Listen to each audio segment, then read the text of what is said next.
Oke, assalamualaikum warahmatullahi wabarakatuh. Eh, untuk hari ini nanti kita akan sedikit membahas tentang pengantar mayop. Jadi kalian nanti akan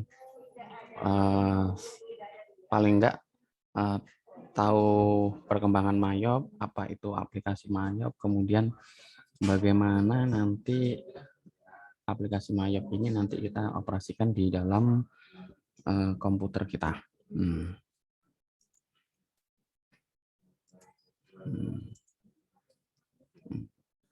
Jadi dalam perkembangannya mayop ini salah satu software akuntansi di mana mayop ini juga sama sebenarnya yang di Accurate, cuma mayop ini hanya tersedia dengan bahasa Inggris. Nah, mayop ini dikembangkan di Amerika Selandia Baru dan software ini juga digunakan untuk sekolah atau pelajaran di sistem informasi akuntansi.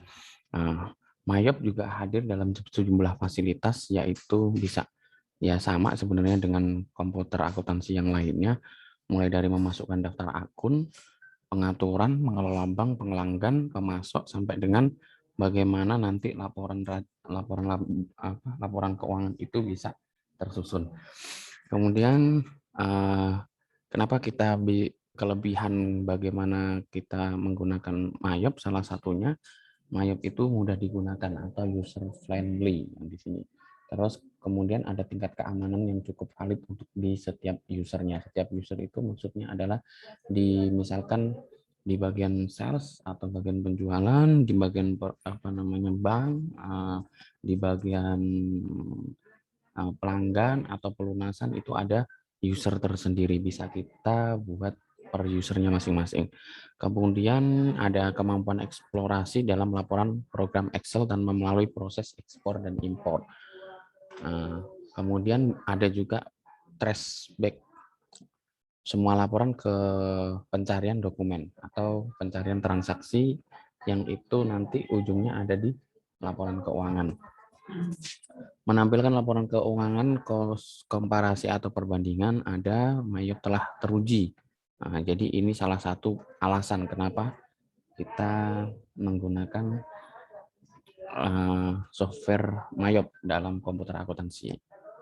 Kelebihannya juga tidak ada fitur kelemahannya. Yang menjadi kelemahannya, mayop ini tidak ada fitur pelaporan perpajakan, tidak ada, karena kita harus men-setting sendiri.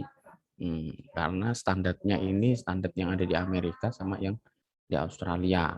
Ini tidak bisa dilakukan, hanya bisa dilakukan satu perusahaan. Jadi kalau membuat harus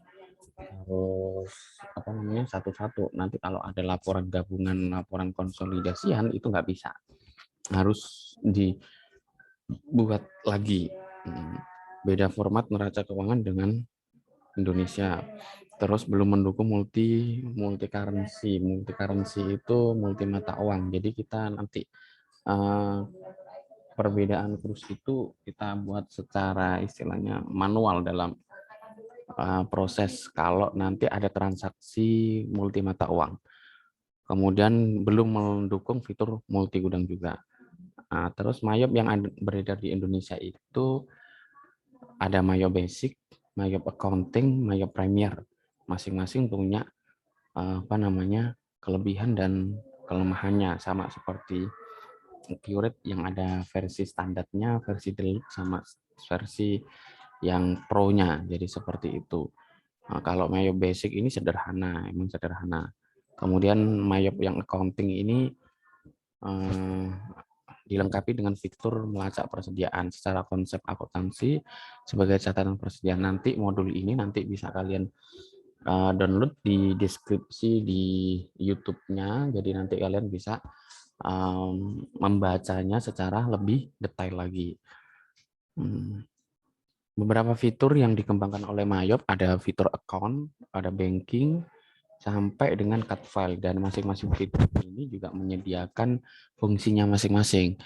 Contoh misalkan fitur account ini dia menyediakan nanti daftar akun yang dibutuhkan sama perusahaan tersebut. Jadi kita bisa sesuaikan sesuai dengan kebutuhan perusahaan. Kemudian menyediakan fitur banking. Nah, kalau banking ini ada pembayaran, ada penerimaan kas, ada transaksi di perbankan, sampai dengan print out-nya, sampai dengan cut file, menyediakan fitur cut list. Cut list ini untuk menyediakan daftar pelanggan sama daftar customer. Tuh. Nanti habis ini pengantar kita mengenal secara umum gambaran aplikasi software Mayop komputer akuntansinya. Jadi nanti saya akan bertahap mengupload videonya, bertahap nanti habis ini cara menginstal Mayop, nanti bertahap lagi membuat daftar akun sampai dengan nanti analisis laporan keuangan. Terima kasih. Kalian bisa lihat video selanjutnya.